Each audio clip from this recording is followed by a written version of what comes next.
Guys জীবনে প্রথম fried rice রান্না করব। তো আসসালামু আলাইকুম, সবাই কেমন আছেন? আমি ফ্রাইড রাইস রান্না করার জন্য বাসমতি চাল নিয়ে নিয়েছি। আমার মনে হয় পোলাওর চালটা দিয়ে ফ্রাইড রাইস রান্না করলে অনেকটা ভালো হতো। তো আমি জীবনে ফার্স্ট রান্না করলাম। এই জায়গায় আমি ডেক ভর্তি পানি দিয়ে পানিটা ফুটিয়ে তারপরে বাসমতি চালগুলো ধুয়ে পরিষ্কার করে দিয়ে দিলাম, সাথে কয়টা মুড়ির দানা আর গরম মশলা দিয়ে ভাতটা রান্না করে নেব। ভাতটা হইব ঝরঝরা পোলাওর মতন। তো বাটটা হইতে হইতে আমি এই জায়গায় মাংসটা আগে দিয়ে ম্যারিনেট করে রাইখা দিয়েছিলাম। তো মাংসটা আমি ভাইজা নিতেছি চিকেন তান্দুরি। তার আমার রান্নার মধ্যে লাগবে ঘি, সবটা রান্না কিন্তু ঘি দিয়েই করব। তো বাটার দিয়েও করা যায়, আমার কাছে ঘি আছে, আমি ঘি দিয়ে রান্নাটা কমপ্লিট করব।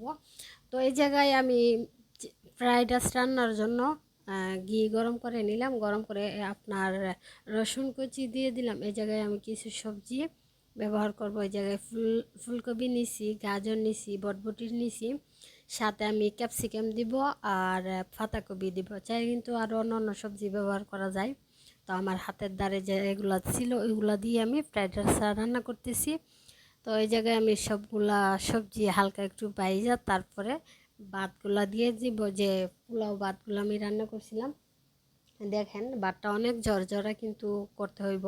তো ভাতটা দেওয়ার পরে আমি এখানে দিয়ে দিলাম চিনি, পরিমাণ মতো লবণ আগেতে দিয়ে দিয়েছিলাম, সাথে দিলাম গোলমরিচ। আর আমি এই জায়গায় আপনার সয়া সস ব্যবহার করি নাই, আমি চিলি সসটা ব্যবহার করছি।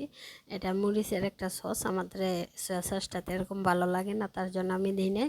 তো অলরেডি দেখেন আমার ফ্রাইড রাইসটা রান্না কমপ্লিট, অনেকটা সুন্দর কালার আসছে আর অনেকটা মজা হয়েছে। তো ভাত রান্না করতে করতে ফ্রাইড রাইস রান্না করতে করতে আমার এই জায়গায় চিকেন তন্দুরিগুলো ভাজা হয়ে গেছে। দেখেন কালারটা আর এতটা মজা হয়েছে বলার বাইরে। তো আমি সাথে একটু সবজি রান্না করব। তো এই জায়গায় ঘি গরম করে আমি রসুন কুচি দিয়ে দিলাম, কয়টা পেঁয়াজ দিলাম কুটি কুটি করে কাইটা, এত বড় করি না ছোটো করি না। এই জায়গায় আমি নিছি গাজর, পেঁপে, সাথে দেব ক্যাপসিকাম অ্যান্ড পাতাকপি।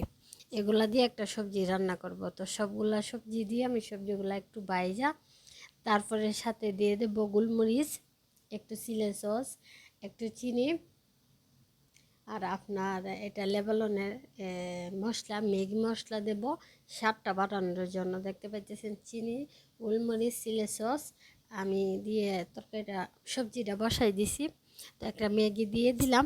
ম্যাগিটা দেওয়ার পরে আমি কর্নফ্লাওয়ার নিয়ে নিলাম, যেহেতু ঝোলটা একটু ঘনত্ব হইব, ভালো লাগবে খাইতে। কর্নফ্লাওয়ার 1 চামচ কর্নফ্লাওয়ার গলিয়ে দিয়ে দিলাম। তো অলরেডি আমার সবজি কিন্তু কমপ্লিট হয়ে গেছে। রান্নার শেষে আমি কর্নফ্লাওয়ারটা দিয়ে দিলাম। দেখতেই পাইতেছেন কতটা সুন্দর, মাশাল্লাহ।